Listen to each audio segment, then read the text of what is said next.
July 27. నీ ఉద్దేశాన్ని పవిత్రంగా ఉంచుకొనుము. నువ్వు నిజంగా పరిశుద్ధంగా జీవించాలని ఆశిస్తే దీన మనసు కలిగి ఉండుము. ఎందుకంటే ఆ రెండును ఎల్లప్పుడూ ఒకదానితో ఒకటి ముడిపడి ఉంటాయి. నీతి అనే మైమరువును దాని లోహపు స్వభావం తట్టుకోలేనంతగా సాగదీసి బాదుతూ దానిని బీటలు వారేలా చేయడమే సాతాను యొక్క కుయుక్తి. ఈ ఆత్మీయ వక్రీకరణ నువ్వు నమ్మిన ప్రతిసారి నువ్వు ఆ కవచం యొక్క అసలు స్వభావాన్ని, ఉద్దేశాన్ని నాశనం చేస్తున్నావు.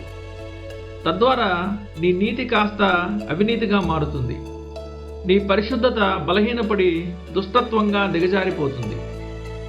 ఆత్మలను రక్షించడానికి దేవుడు స్వయంగా నిర్మించిన ఆత్మీయ మార్గం మీదే గర్వంతో విర్రవీగడం కంటే ఘోరమైనది ఏదైనా ఉంటుందా?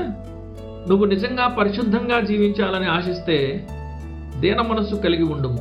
ఎందుకంటే ఆ రెండును ఎల్లప్పుడూ ఒకదానితో ఒకటి ముడిపడి ఉంటాయి.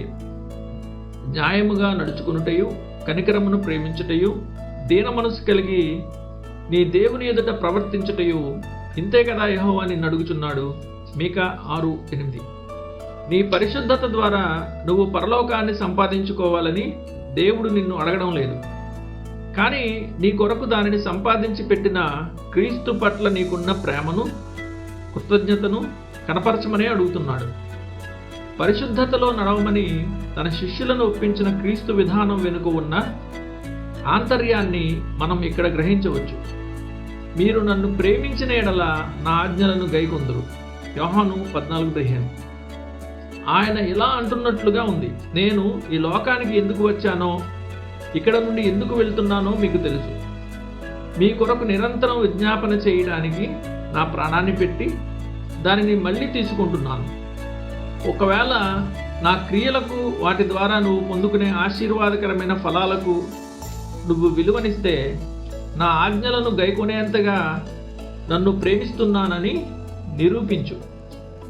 క్రీస్తు ద్వారా ఒక విశ్వాసి చేసే ప్రతి పనియు ఆయనకు కృతజ్ఞతాపూర్వకమైన బలిగా అర్పించబడినప్పుడు అది ఆ దైవిక ప్రేమ చేత రగిలించబడే సువార్త సంబంధమైన నిజమైన పరిశుద్ధత అవుతుంది. క్రీస్తు మనలను మరణమంత బలమైన ప్రేమతో ప్రేమించాడు కనుక మన స్పందన కూడా ఆ వధువులాగే ఉండాలి. అక్కడ నా ప్రేమ సూచనలను నీకు చూపెదను. పరమగీతము 8:6, 7, 12. ఈ వధువు తన ప్రేమ వ్యక్తీకరణలో ఏముందో ఇలా వివరిస్తుంది. నా ప్రియుడా, నేను నీ కొరకు దాచి ఉంచిన నానావిధ శ్రేష్ఠ ఫలములు, పచ్చివియు పండువియు మా ద్వారబంధముల మీద ప్రేలాడుచున్నవి. పరమగీతము 7:13. పరమగీతంలోని ఆ పరిశుద్ధురాలు క్రీస్తునందు తనకున్న విశ్వాసాన్ని ఒప్పుకొని తన పట్ల గల ఆయన గాఢమైన ప్రేమను ఆస్వాదించింది. ఇప్పుడు ఆయన ప్రేమకు కృతజ్ఞతగా తన పరిశుద్ధమైన నడవడిక ద్వారా లభించిన తన సొంత కృపల మధుర ఫలాలతో ఆయన్ని ఆనందింప చేయడానికి ఆమె తన్ను తాను పురిగొల్పుకుంది.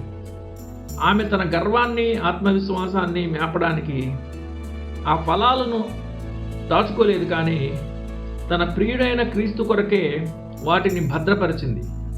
తద్వారా సమస్త స్తుతి ఘనతలు ఆయనకే దక్కుతాయి.